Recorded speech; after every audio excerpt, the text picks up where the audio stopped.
नमस्कार विद्यार्थी मित्रांनो, ज्ञानदीप विद्यालय होम क्लासेसमध्ये पुन्हा एकदा सर्व विद्यार्थ्यांचे हार्दिक स्वागत।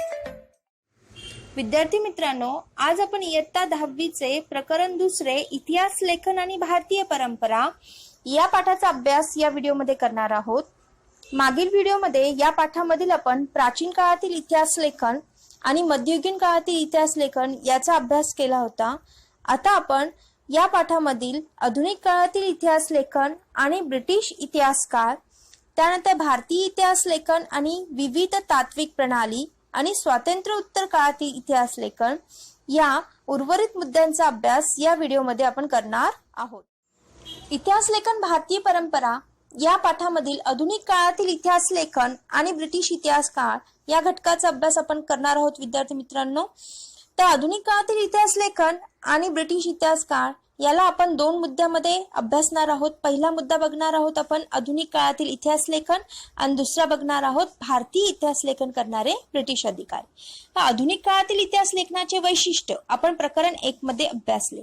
त्याच 4 वैशिष्ट्यावरती आधारित आधुनिक काळातील इतिहास लेखनाला सुरुवात झाली। परंतु आधुनिक काळातील इतिहास लेखन हे 20व्या शतकामध्ये सुरू झाले। या इतिहास लेखनावरती ब्रिटिश राजवटीचा प्रभाव होता। भारतीय पुरातत्वाच्या अभ्यासाला देखील 20व्या शतकामध्ये सुरुवात झाली, म्हणजेच भारतीय संशोधनाला, आणि त्यामुळे अनेक ब्रिटिश अधिकाऱ्यांनी भारतीय इतिहासासंबंधी लेखन केले। परंतु त्यांनी केलेल्या लेखनावरती वसाहतवादी धोरणाचा हा प्रचंड प्रभाव जाणवत होता। त्याचबरोबर त्यांचे जे लेखन होते ते भारतीय संस्कृतीविषयी पूर्वग्रह दूषित दृष्टिकोन निर्माण करणारे लेखन त्यांचे होते। आपण भारतीय इतिहास लेखन करणारे ब्रिटिश अधिकारी यांचा अभ्यास करूया। एकूण 7 ब्रिटिश अधिकारी आहेत। पहिले आहेत अलेक्झांडर किनिंगहॅम, ज्यांनी the Asian geography of India हा ग्रंथ लिहिला। अलेक्झांडर किनिंगहॅम हे भारतीय पुरातत्व संरक्षण खात्याचे पहिले सरसंचालक होते। अनेक प्राचीन स्थळांचे उत्खनन त्यांनी केले। त्याचबरोबर बौद्ध ग्रंथातील उल्लेख असलेल्या ठिकाणचे उत्खनन देखील त्यांनी केले आणि अनेक संशोधनपर लेखन अलेक्झांडर किनिंगहॅम यांनी लिहिले। त्यानंतर दुसरे अधिकारी आहेत John Marshall, the Buddhist art of Gandhara आणि तक्षशिला हे 2 ग्रंथ त्यांनी लिहिले। हडप्पा संस्कृतीचा शोध जॉन मार्शल यांनीच लावला। त्यांनी लावलेल्या शोधावरून त्यांचं म्हणणं असं आहे की भारतीय संस्कृतीचा इतिहास इसवी सन पूर्वी 3ऱ्या सहस्त्रकापर्यंत किंवा त्याहूनही पूर्वीपेक्षा पर्यंत जाऊ शकतो, हे त्यांनी सिद्ध केले। म्हणजेच भारतीय संस्कृती ही 5000 वर्षापूर्वीची आहे असे त्यांच्या संशोधनातून सिद्ध झाले होते। त्यानंतर तिसरे अधिकारी आहेत जेम्स मिल, यांनी the history of British India हा ग्रंथ लिहिला। ब्रिटिश इतिहासकाराने भारतीय इतिहासावर लिहिलेला हा पहिलाच ग्रंथ होता। त्यांच्या लेखनातून वस्तुनिष्ठ दृष्टिकोनाचा अभाव जाणवत होता। त्याचबरोबर भारतीय संस्कृतीविषयी पूर्वग्रह दूषित दृष्टिकोन त्यांच्या लेखनातून जाणवत होता। त्यानंतर चौथे अधिकारी आहेत माउंट स्टुअर्ट एल्फिन्स्टन, जे मुंबईचे गव्हर्नर होते। यांनी द हिस्ट्री ऑफ इंडिया हा ग्रंथ लिहिला। माउंट स्टुअर्ट एल्फिन्स्टन यांच्या कारकिर्दीमध्ये भारतामध्ये अनेक सामाजिक व शैक्षणिक क्षेत्रात अनेक सुधारणा घडून आल्या। त्यानंतर 5वे ब्रिटिश अधिकारी आहेत जेम्स ग्रँड डफ, यांनी a history of the Marathas हा ग्रंथ लिहिला, ज्यामधून मराठ्यांचा इतिहास या ग्रंथात दिसतो आणि भारतीय संस्कृती आणि इतिहास यांना कमी लेखनाची प्रवृत्ती त्यांच्या ग्रंथातून जाणवली जाते। त्यानंतर 6वे ब्रिटिश अधिकारी आहेत कर्नल टॉड, यांनी टॉड्स अॅनलाइज ऑफ राजस्थान हा ग्रंथ लिहिला। या ग्रंथामधून राजस्थानचा इतिहास त्यांनी मांडला आणि यामध्ये देखील भारतीय संस्कृतीला कमी लेखनाची प्रवृत्ती त्यांनी दाखवली। त्यानंतर 7वे ब्रिटिश अधिकारी आहे विल्यम विल्सन हंटर, यांनी a brief history of the India हा ग्रंथ लिहिला।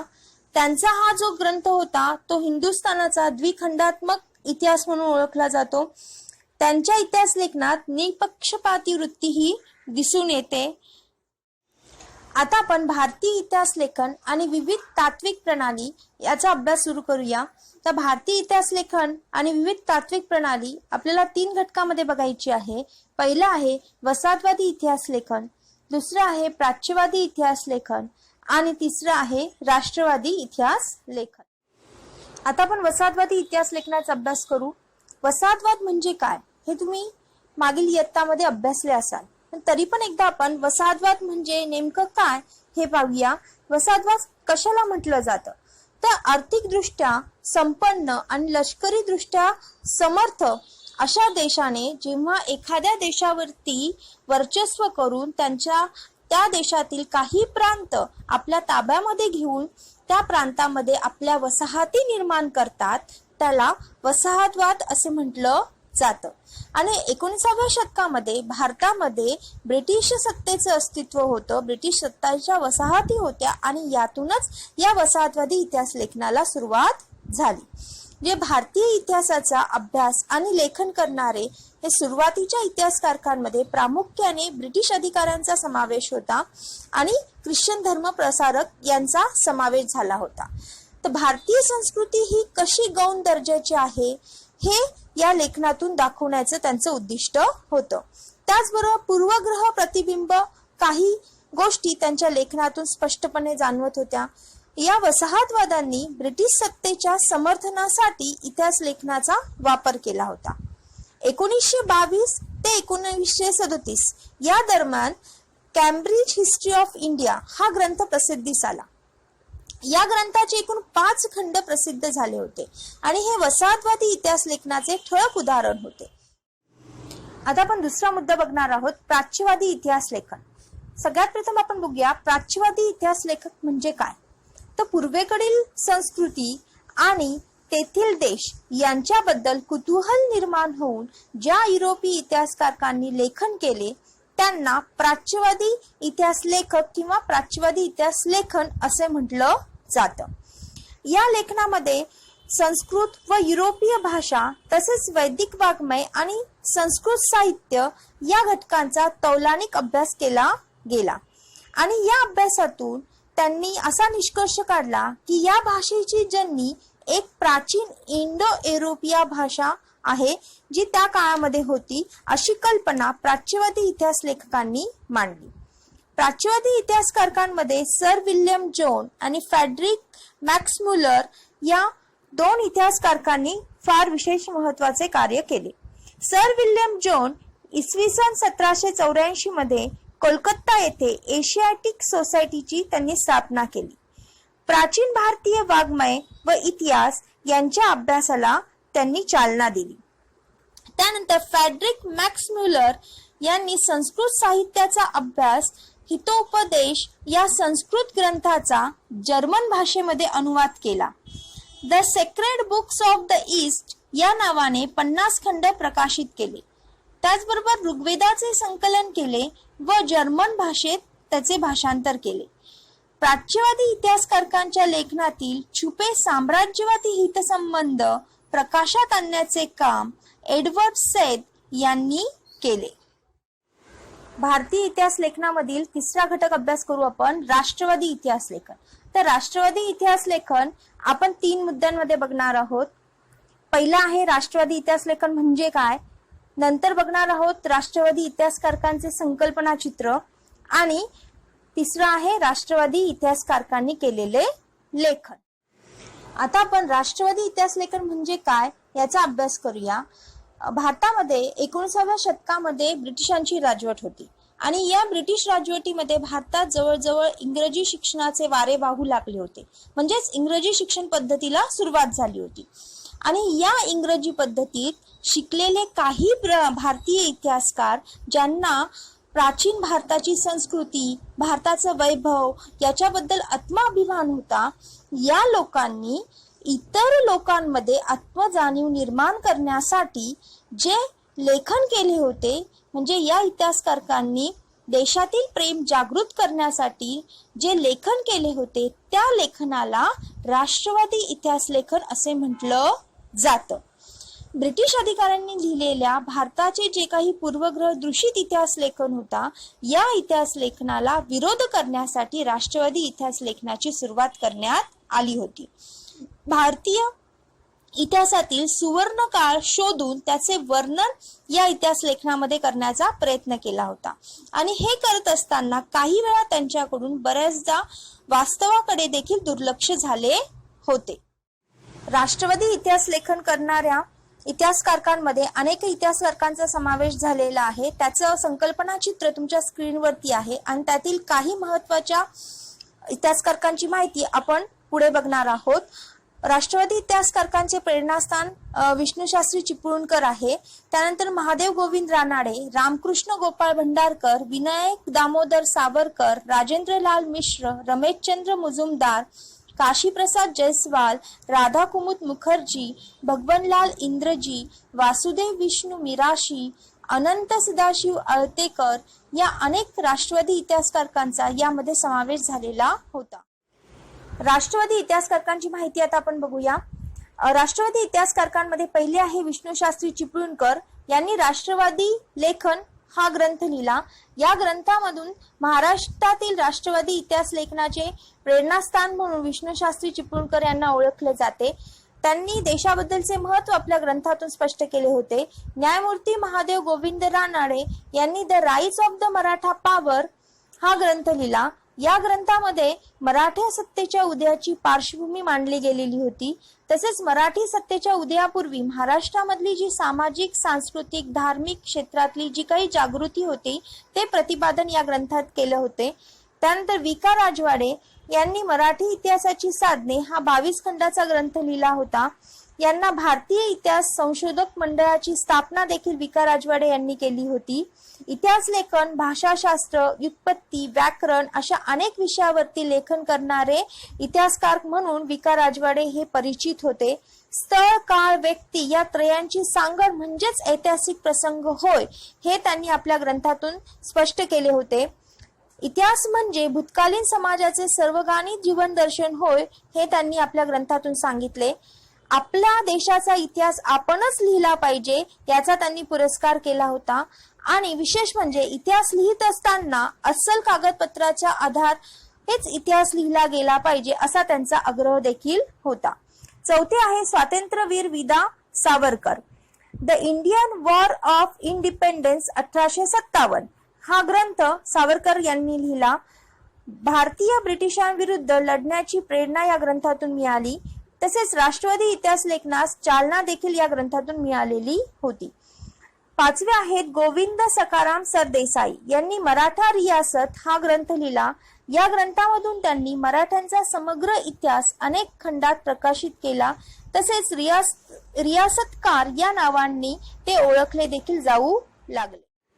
इतिहास लेखन भारतीय परंपरा यामधील स्वातंत्र्य उत्तर काळातील इतिहास लेखन या घटकाचा अभ्यास आपण आता करणार आहोत.